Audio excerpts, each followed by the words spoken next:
knock and the door will open. Seek and you will find. 까다로운 권리 분석을 끝내놓고 했는데 이거는 협상을 하는 것이 아니라 특수경매의 기본적인 권리 분석을 설명하는 겁니다.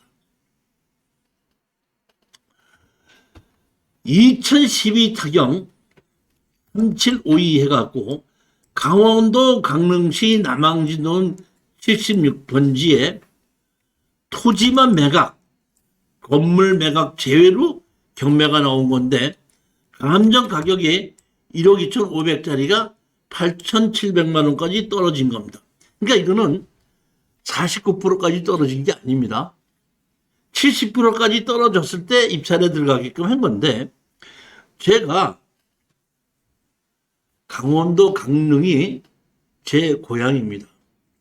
여기에 강릉시의 남항진동이라는 곳은 이 강릉항 바로 밑에 있는 해수욕장으로서 서울 사람들은 잘 모르고 우리 강릉 사람들이 가는 해수욕장에 있는 펜션 부지가 지금 경매로 나온 거거든요.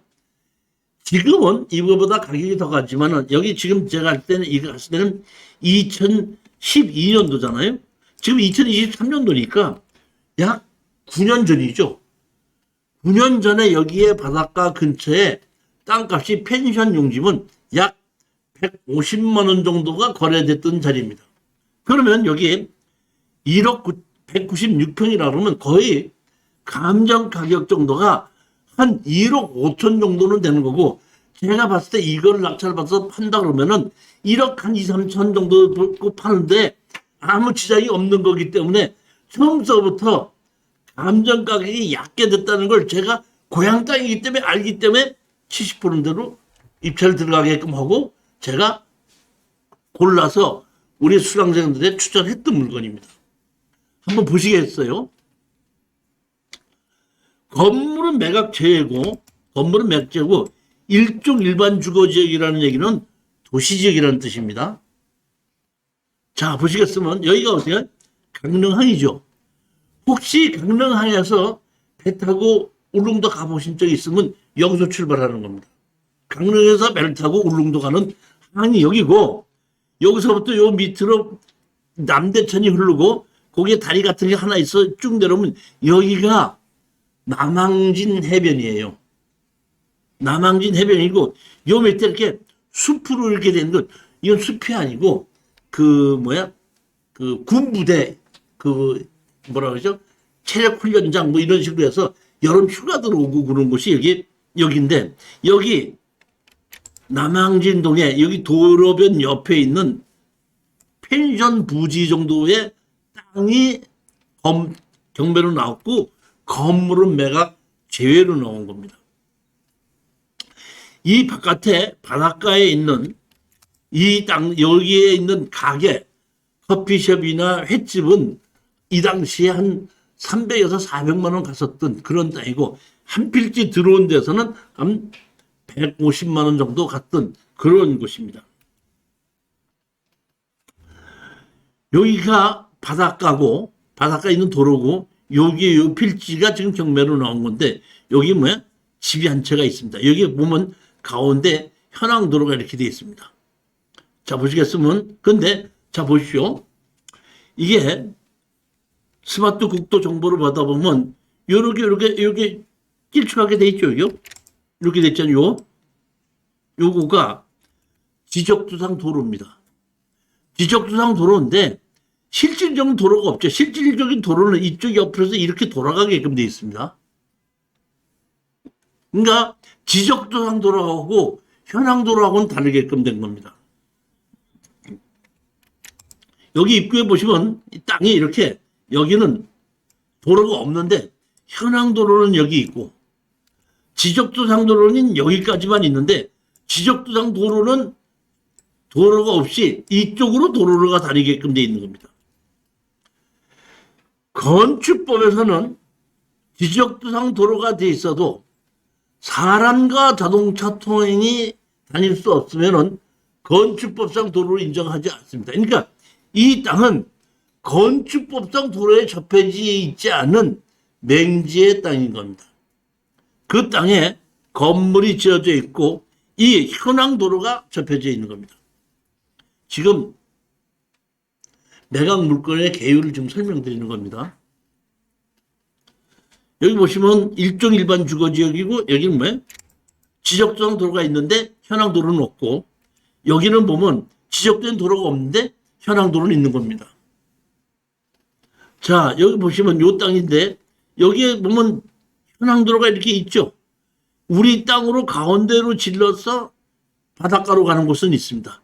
여기 바닷가에 있는 이 땅들은 한 400만 원 정도에서 600만 원 정도 가는 거고 여기 하나 뒤에 있는 여기 해변 민박 같은 것이 있죠. 요런 땅은 150만 원에서 200만 원 그런 정도 사이에 거래가 되는 것이 190평이 지금 1억 2천의 경매로 나온 겁니다. 자, 여기가 지금 이게 매각 물건입니다. 땅인데 한번 보시겠습니다. 이 땅이에요, 이 땅.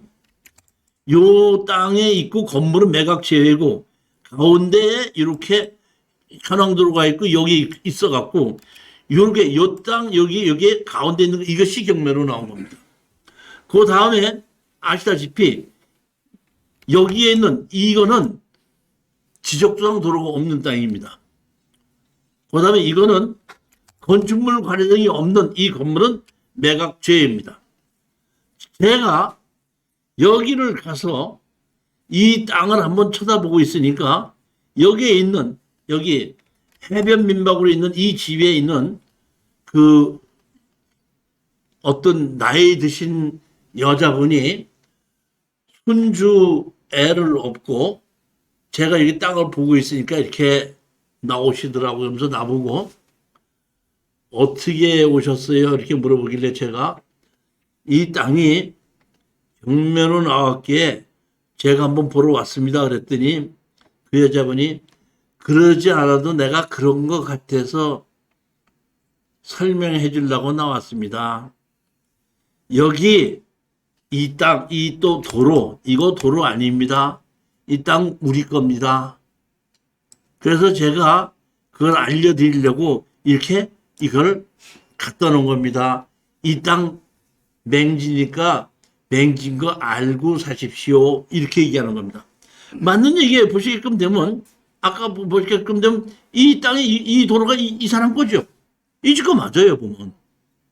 그러니까 그 사람이 여기에다가 표시를 해놓고 맹지라고 가르쳐 주는 겁니다. 그러면 우리가 이 특수경매의 가장 기본인데 여기에 우리가 이 땅을 살려면 우리는 건물을 지어야 되죠. 이 땅에 건축허가 나요, 안 나요? 모든 땅에는 건축법 44조에 어떤 땅이든지 대지는 건축법상 도로가 접해야 한다. 나와 있죠. 그럼 여기는 건축법상 도로가 접해 있는 거예요, 안 나온 거예요? 제가 공개 강의 때도 얘기를 했는데 건축법 44조에 보면 모든 땅은 건물을 지으려면 건축법상 도로에 접해야 한다. 근데 밑에 다만 다음의 경우에는 그러하지 아니하다 하고 밑에는 이게 뭐죠? 시도시. 아니죠. 출입에 지장이 없는 경우. 출입에 지장이 없는 경우. 그러면 여기는 출입에 지장이 있어요, 없어요? 이 얘기는 무슨 얘기냐면 출입에 지장이 없는 얘기라는 얘기 이겁니다. 이 남항진이라는 이 동네가 옛날부터 있었던 동네죠. 그러니까 건축법은 1962년도에 만들어졌다 그랬죠. 그러니까 1962년도부터 만들어진 동네인데 1962년도 이전에 건축법상 도로는 4m 이상은 건축법상 도로라고 한다는 것을 만들기 전에 이미 동네가 만들어졌던 걸 가지고 건축 허가를 내주려고 할 때 제가 담당자들이 무슨 길이라 그랬죠? 마을 안길. 그러니까 이거는 마을, 제가 봤을 때는 마을 안길이기 때문에 이거는 건축법상 도로가 없어도 건축허가를 내주는 땅입니다. 여러분들이 아마 그러니까 다음 달에 토지개발 완이고 그 다음에 토지개발 2고 그 다음이 이제 도로에 대한 강의인데 도로에 대한 강의 때 마을 안길이 뭔지 출입에 지장이 없다는 뜻이 뭔지 건축법 44조에 있는 출입에 지장이 뭔지를 저는 설명을 드리겠는데 저는 이걸 보고 이거는 마을 안길이기 때문에 건축허가 받는데 아무 지장이 없다 하는 건 판단을 한 겁니다. 그런데 제가 갔더니 이분이 나오셔서 이건 내 땅입니다. 이거 맹지입니다. 이렇게 얘기를 하더라고요. 저는 그 여자분하고 다툴 일이 없죠. 그래요? 가르쳐 주셔서 감사합니다. 이렇게 얘기하고 가장 중요한 것은 뭐냐면 우리가 권리 분석의 기본을 얘기하는 건데 여기 이런 건물이 있죠. 이 건물이 있죠. 이 건물이 건축물 관리대장에 없는 건물입니다. 그런데 특수 경매에서 우리가 현장 답사를 가는데 다음 주에도 현장 답사를 갈 건데 가장 중요한 게 뭘 봐야 되냐면 여기에 집이 좀 형편없죠. 근데 만약에 여기에 거주하는 사람이 있다 그러면은 그 사람이 경제적인 능력이 있는 사람이 없는 사람이에요. 없죠. 만약의 경우에 이런 거를 낙찰을 받았는데 거기에 경제적인 능력이 없는 사람이 있다 그러면은 법정상권도 안 무섭고 다 무섭지만은 제가 낙찰받은 사람이 제일 겁내는 것은 이런 곳에 거주하고 있는 사람은 막다른 골목에 몰린 사람이기 때문에 절대로 나가는 걸 웬만해서 나가고 싶어도 갈 데가 없는 사람이기 때문에 못 나가는 겁니다. 그러니까 그 사람은 악에 바친 사람이기 때문에 우리는 몇백만 원, 한 돈 1,000만 원인지 2,000만 원 벌어보자고 들어가서 낙찰을 받았다. 그 사람이 나 500만 원 안 주면 못 나가. 어렵거든요. 제일 먼저 우리는 거주자가 있는지 없는지가 두 번째 권리 분석의 핵심입니다. 그래서 저는 그 여자분한테다가 이분한테 물어보고 그래요? 가르쳐 주셔서 감사합니다. 근데요, 저기 집이 하나가 있는데 그 집에 누가 거주하는 사람이 있습니까? 물어봐야 됩니다. 당진에 이런 집이 하나가 있는데 시골집이 있는데 문 대문 다 잠궈놓고 있는데 제가 갔을 때는 큰 문제가 없었는데 한번 나중에 가봤더니 빨래가 있더라고요. 아니 그럼 빨래가 있다 마당에다 빨래를 걸어놨다는 얘기는 거주자가 있다는 거 아니에요. 이상하다. 이렇게 폐가 같은 거에 무슨 빨래를 걸어놓은 사람이 있나 해갖고 제가 할 수 없이 이장한테 가서 물어봤어요. 반드시 이장한테 가서 물어봐야지 많이 압니다. 그랬더니 이장이 그러더라고요. 그거 얼마 전에 경매가 나왔다고 얘기 들었는데 경매가 나왔다고 하니까 어떤 사람이 공장 다니는 사람인데 밤에만 와서 거기서 자고 갑니다. 낮에는 공장에 일하러 갑니다. 그 사람이 갑자기 경매로 나왔더니 그 집이 왜 가서 있는 거야? 그럴 수 있다는 겁니다. 그래서 제가 있냐고 물어봤더니 그 여자분이 이렇게 얘기하는 거예요. 아마 있을 거예요. 누가 살아요, 저기? 저희가 원래 무당이 살았는데 무당이 신전 꾸려놓고 살았는데 한 3개월 전쯤에서 이사 갔어요. 이사 갔는데 그 무당이 모시던 귀신은 아마 그대로 있겠죠? 무당만 이사 갔으니까. 그분이 그렇게 얘기를 하시더라고요. 그래서 난 처음에 누가 있다고 깜짝 놀랐어요. 누가 있나고. 그때 그렇게 하게 되니까 없다는 뜻이죠. 이게 없구나. 자, 이제 세 번째입니다. 세 번째는 뭐라면은 우리가 아셔야 될 것은 여기 가운데 뭐가 있죠? 도로가 있죠. 그러면 우리 땅 가운데로 이게 현황도로가 지나가 있죠. 이게 제가 특수 경매에서 권리 분석하는 걸 지금 설명드리는 거예요. 그러면 이 도로가 있는데 내가 이걸 낙찰 받으려면은 도로를 막고 그 위에다 집을 지어야 되죠. 그럼 내가 이 땅을 낙찰 받아서 도로를 막을 수 있어요? 못 막아요? 막아요? 못 막아요? 네. 왜 막을 수 있고 왜 못 막아요?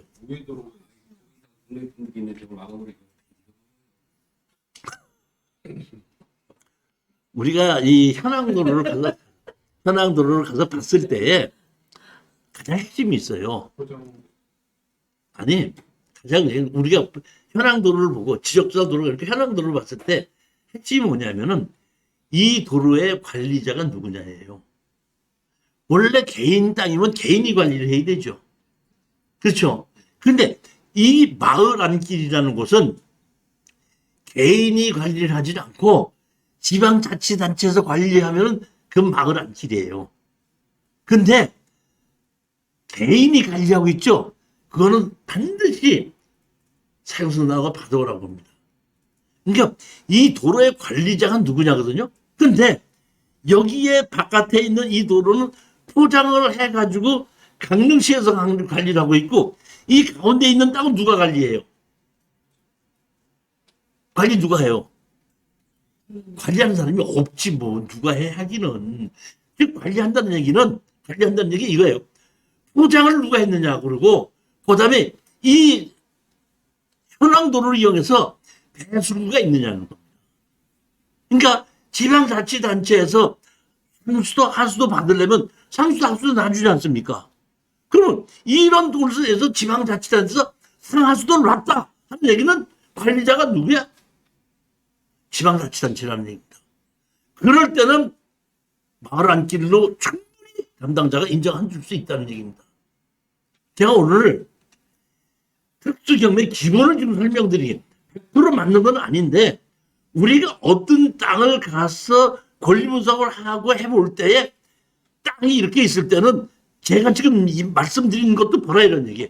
누가 포장을 하고 배수구가 어떻게 돼 있고 이런 거를 판단해 보면은 아 이거는 지방자치단체에서 관리를 하고 있구나. 이건 충분히 내가 사용할 수 있겠구나. 만약에 가봤더니 개인이 관리하지 않고 있어요.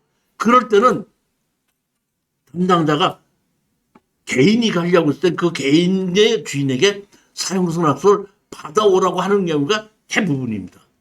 개인이 관리하고 있는 도로는. 그런데 개인이 관리하지 않고 땅 주인과 지목과 관계없이 지방자치단체가 관리하고 있을 때는 그런 얘기 안 합니다. 그러니까 그럴 때는 뭐라고 얘기하냐면 출입에 지장이 없는 경우로 해서 건축허가를 내주는 겁니다.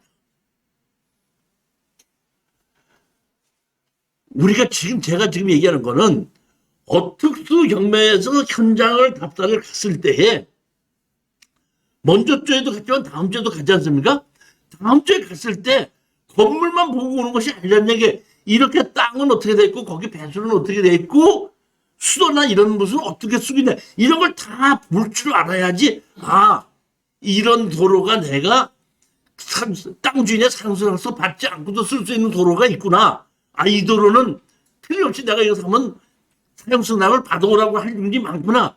이런 거를 우리가 현장을 가서 보고 판단하는 거예요.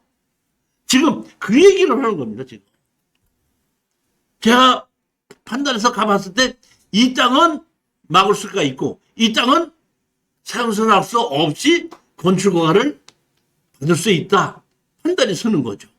그러면 맨 마지막에 여기 집이 있죠. 이 집이 건축물 관리장은 없습니다. 건축물 관리장이 없으면은 법정상권이 있어요, 없어요?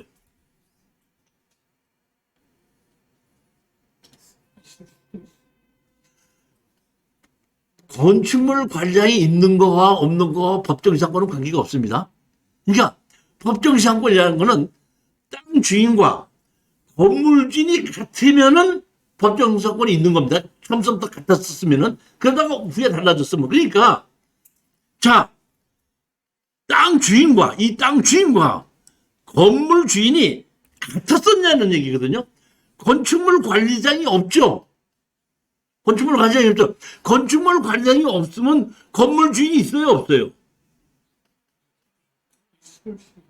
있을 수 있죠. 그러면 판사님한테 가서 건물 주인이 판사님, 이 땅 옛날에 내 거였었고요. 건물 이거 내 겁니다. 건축물 관리장이 없는데 이거 내 겁니다. 한번 판사님이 그래 네 거야? 그러면 주장만 해야 돼, 입증도 해야 돼. 그럼 이 건물이 내 거라고 뭘로 입증을 해요? 뭘로? 그렇죠. 건물 재산세를 낸 걸로 가지고 이것이 뭐야? 내가 이렇게 이 건물에 재산세를 냈지 않았습니까? 하면은 판사님이 그 사람을 건물 주인으로 인정한다는 겁니다. 그러니까 이제 마지막으로 이 사람이 여기에 땅 주인이 누구든지 이 건물에 재산세를 내고 있는가를 우리가 알아보는 것이 마지막 권리 분석인 겁니다. 그러면 재산세를 내는 것을 알아보려면은 시청 재산세과로 가야 되죠. 제가 시청 재산세과를 갔습니다. 가서 이 남항진동 여기에 번지수를 대고 여기에 건물이 있는데 건물의 재산세를 누가 얼마를 내는지 가르쳐 주십시오 하고 제가 담당자한테 얘기했습니다. 그랬더니 담당자가 저한테다가 그건 왜 알아보려고 하십니까? 이렇게 물어보더라고. 그래서 땅이 경매로 나왔는데 거기 가서 보니까 건물이 있습니다. 혹시 법정상권이 인정이 될는지 안 될는지 알기 위해서 재산세를 내는 거를 누가 얼마를 내고 있다는 걸 알아보러 왔습니다. 이렇게 얘기했더니 담당자가 저한테 하는 얘기가 그러시다면은 사장님은 이 땅과 관계없는 제3자시네요. 예, 그렇습니다. 제3자에게는 개인비밀보호법에 의해서 그런 것을 가르쳐 드릴 수 없습니다. 그러면 우리는 경매를 하는 사람으로서 법정 상권이 인정이 됐는지 안 됐는지는 알고 입찰에 들어가 봐야 되겠죠. 그러면 안 가르쳐 준다 그러면 가르쳐 달라고 쫄라야 돼, 패야 돼? 쫄라, 패? 해요. 제가 이렇게 얘기를 했죠. 경매로는 어느 거는 가르쳐 주게끔 돼 있습니다. 그랬더니 앞에 담당자가 가르쳐 주지도 못하고 그렇게 했더니 잠깐만 기다려 보세요 하고 일어나더니 그 맨 뒷좌석에 있는 좀 높으신 분한테 갔더니 뭐라고 했더니 들어오셨어요? 저분하고 얘기하세요. 저한테 얘기하지 마시고요. 갔더니 어떻게 오셨습니까? 그러길래 내가 아까와 똑같이 얘기를 했죠. 재산세를 누가 얼마를 내고 있는가 알아보러 왔습니다 했더니 그거 뭐 하려고 알아보시는데요. 법정상권이 있는 것 때문에 그렇습니다. 제3자에게는 그거 알려줄 수 없습니다. 경매로 나올 때는 가르쳐 주게끔 돼 있는데 똑같이 얘기했죠. 그랬더니 그래요? 그랬더니 그가 모니터를 여기 이렇게 앉으세요 하고 의자 이렇게 내주니 여기 앉으세요. 앉으세요. 그러면서 모니터를 딱 돌려주고 자판기를 어때 이렇게 주더라고요. 그러니 어떤 법에 그런 법이 있는지 한번 찾아봐 주세요. 그래서 찾아봐 주시면은 제가 가르쳐 드리겠습니다. 할 말이 없는 거죠, 이제. 이제 여기서 여러분들 제가 이제 설명드리자는 건 뭐냐면 그래서 제가 말을 바꿨습니다. 뭐라고 바꿨냐면 누가 얼마인지는 필요 없고 내고 있는지 안 내고 있는지만 가르쳐 주십시오. 그랬더니 그건 가르쳐 드릴 수 있죠. 번지수 몇 번이라고요? 몇 번째? 거기에 건물분 재산세 내는 거 없습니다. 그건 법정상권 없는 거 아니에요. 그러니까 개인비밀법에 의해서 누가 얼마 내는지 필요하지 않고 그냥 전화로라도 내는 게 있습니까? 없습니까? 물어보면 내는 게 있습니다. 없습니다는 가르쳐 준다는 얘기입니다. 그러니까 만약의 경우에 계산세를 내는 게 있다고 할 때는 거의 법정상으로 있는 거라고 보시면 되는 겁니다. 그러니까 그런 식으로 해서 권리 분석이 다 끝났으니까 그 다음에 이제 뭐만 남은 거지? 권리 분석 다 끝났으면 뭐가 남았죠? 입찰 가격입니다. 이제 입찰 가격을 결정하는 건데 제가 거기서 실수를 한 겁니다. 뭘 실수를 했냐면 감정 가격이 1억 5,500인데 저는 이것이 한 팔면은 실질적으로 감정 가격은 한 1억 8천 정도는 1억 9천 정도는 가는 거 알고 만약에 이걸 사가지고 내가 1억 5천 정도에 내놓으면 금방 팔릴 수 있다는 거를 알았거든요. 그렇기 때문에 내가 지금 같았으면 이거 1억 2천 써요. 1억 2,500 쏟습니다. 근데 이 당시에는 그런 생각 못하고 야 뭐가 건물 있지 도로 가운데서 잘려있지 어디 지적성 없는 맹지 도로 있지 야 이건 누가 들어오겠나 9,500 쓰세요 했더니 떨어진 거야. 떨어진 건데 제가 그때 딱 실수했던 게 뭘 실수했냐면 여기에 보시게끔 되면 여기에 그 청구한 것이 여기가 춘천 무슨 저기 뭐야 저축은행이가 그렇거든요. 저축은행에서 지금 청구를 얼마 했죠? 1억 200 했죠. 그러면 청구를 1억 200 했으니까 지금으로 연체 이자로 치면 1억 2천으로 늘어났겠죠. 지금은 뭐 낙찰받은 게 3% 이상은 안 됐지만 그때는 17.5%였었으니까 1억 2천 됐을 거 아니에요. 그러다 보니까 이런 땅인데도 자기네들이 담당자가 돈 빌려준 사람이 돈을 자기네들 수익을 못 받을까봐 근데다 전화해갖고 바닷가에 이렇게 좋은 땅 있고 법정상 걸 없고 도로가 이렇게 돼서도 건축을 하는데 아무것도 없으니까 이건 낙찰 받으라고 다 해가지고 이 자기네들이 손해보지 않을 가격으로 입찰 들어가게끔 만들어놨더라고요. 이게 가장 제가 특수 경매에 들어가는 가장 기본이 이겁니다.